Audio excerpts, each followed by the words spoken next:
आप तो तैयार भी हो गए। अच्छा हुआ तुम आ गई, मैं तुम्हें बुलाने वाला था। क्या हुआ, कुछ चाहिए क्या? जब हम वहां से निकल रहे थे तुमने मेरी फाइल्स रख ली थी सारी। अब फाइल्स, हाँ आपने जो टेबल पे रखी थी वो तो मैंने उठा ली थी। नहीं नहीं, वो मुबीन साहब वाली जिसपे मुझे काम करना था वो रखी थी। अब बैग चेक किया आपने? वहां नहीं है, और कल मेरी बहुत इंपॉर्टेंट प्रेजेंटेशन है और मीटिंग से पहले मैंने बॉस को हैंडओवर करना है। मुझे लगता है कि फिर मैं वहीं भूल आई हूँ। आप ऐसा करें ना कि आप जाते हुए उठा लें घर से। लेट हो जाऊंगा।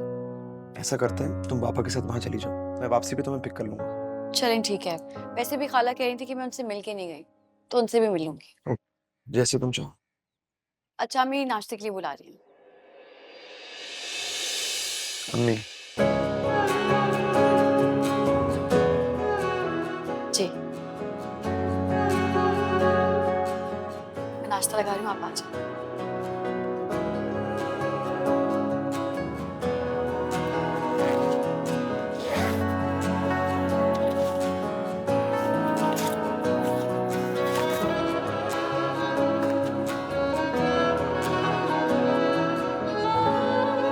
अंकल, आपकी चाय। यहाँ रख दो बेटा, अभी जरा गेम बहुत साथ फंसा हुआ है। अम्मी, क्यों तकलीफ की हैं? मुझसे कहा होता मैं बना देती। चाय बनाने में कौन सा टाइम लगता है, इसलिए मैंने सोचा कि आपके और अंकल के लिए खुद चाय बनाऊं। वैसे बड़ी ज्यादती वाली बात है बेटा, अगर ये तुम्हारी अम्मी हो सकती हैं तो हम बाबा क्यों नहीं हो सकते? हद करते हैं वैसे एहसान साहब, फालतू में बच्ची को डरा दिया। बेटी इनकी आदत है मजाक करने की। अगर आपको अच्छा लगता है तो मैं आज से आपको भी बाबा बुलाऊंगी। हाँ ये बात हुई ना, अगर तुम हमें बाबा पुकारोगी तो हम तुम्हें बाबा बन के भी दिखाएंगे। सबसे पहले तो हम तुम्हें सिखाएंगे चेस खेलना, और उसके बाद रोज आइसक्रीम खिलाने ले जाया करेंगे शाम को। ऑफर तो बहुत अच्छी है ना? लग रहा है अंकल आज मूड में हैं? और भी कोई फरमाइश है तो कर डालो, अभी वक्त है। अभी तो बस मुझे घर ले जाएं, रोहाम की कुछ फाइल्स लिख आनी है। क्यों नहीं बेटी, जैसे तुम कहो। जल्दी से तैयार हो जाओ, मैं भी तुम्हें छोड़ आता। ठीक है।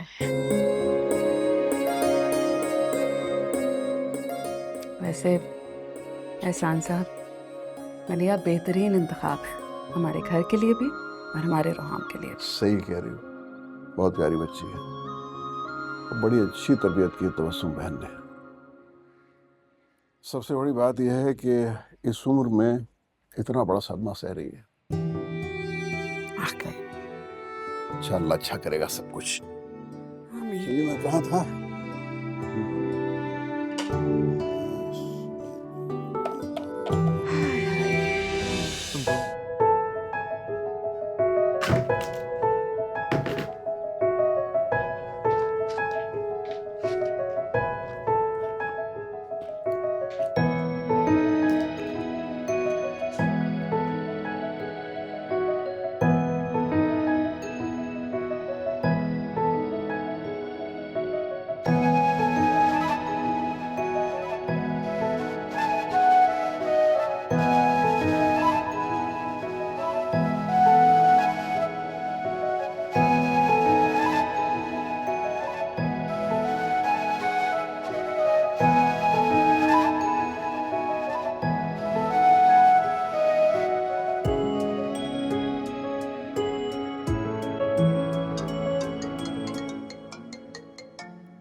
अस्सलाम वालेकुम। वालेकुम सलाम। तुम घर पहुंच गई? जी अंकल बस अभी छोड़कर गए हैं। आपकी फाइल्स मिल गई हैं। मुझे बताएं कि कुछ और चाहिए तो मैं वो भी रख लूं। नहीं नहीं, मैं अभी वहीं आ रहा हूँ, मैं खुद देख लूंगा। अच्छा, अगर तुम्हें भूख लग रही है तो कुछ ऑर्डर कर दूं तुम्हारे लिए? नहीं, नाश्ता करके आए थे, अभी तो भूख नहीं लगी। रात में साथ में डिनर करेंगे। ठीक है, तो डिनर हम बाहर करेंगे। मैं अम्मी से कह दूंगा कि हम लेट आएंगे। लेट क्यों? ऐसा करते हैं कि सबको साथ ले जाते हैं। नहीं, आज सिर्फ हम दोनों होंगे। मैं बिल्कुल नहीं चाहता कि हमारे दरमियान कोई तीसरा आए। ओके? ठीक है, जैसा आप कहें। सी यू। बाय। अल्लाह हाफिज़।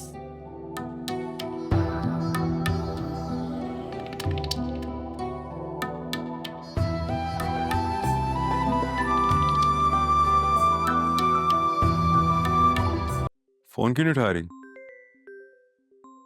तुम्हारे अम्मी की कॉल है, शायद थैंक यू कहना चाह रही हूँ। उनको इतनी बड़ी प्रॉब्लम से जो निकाला है मैंने। तो फिर तो तुम्हें कॉल करनी चाहिए। मुझे क्यों कॉल कर रही हैं? मेरा उनके साथ क्या रिश्ता? बुरी बात, छोटी सी बात के ऊपर ताल्लुक तो नहीं खत्म करते। आखिर तुम उनकी इकलौती औलाद हो। कर उन्होंने तुम्हारा मान नहीं रखा तो कोई बात नहीं, मैं हूं ना,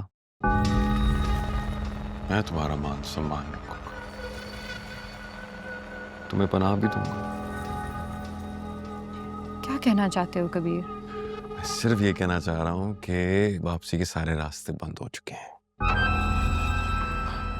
सो प्लीज अब ये जो भी टेंट्रम्स हैं ये अपने पास रखना,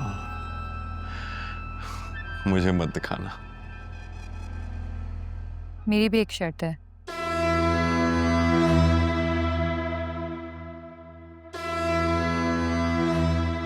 तो अब तुम मुझसे अपनी शर्तें मनवाओगे?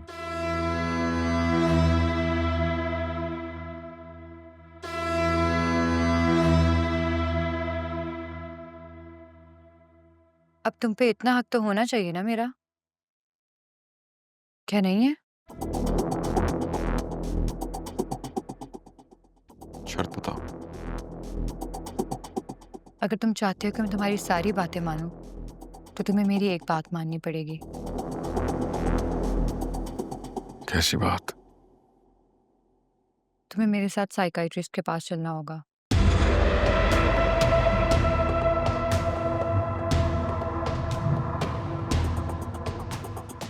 दिमाग ठीक है तुम्हारा? ऐसा क्या अजीब कह दिया मैंने?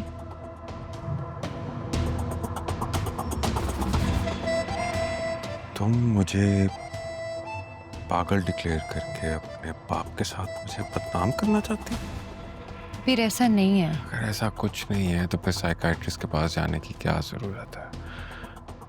मुझे कोई मेंटल इश्यूज नहीं है। तुम्हें जो चाहिए वैसे ही मांग लो, मैं सब दे दूंगा। बहुत बड़ा दिल है मेरा। मैं बस चाहती हूँ कि तुम मेरे साथ काउंसलिंग पे चलो। मुझे ये लगता है कि हमारे जो भी इश्यूज हैं वो सिर्फ साइकाइट्रिस्ट से सॉल्व कर सकता है।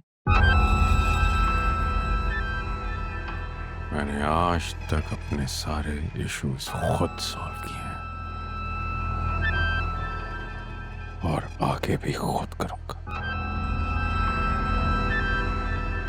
आई एम सॉरी, लेकिन मैं तुम्हारी ये शर्त नहीं मान सकता। लेकिन कबीर,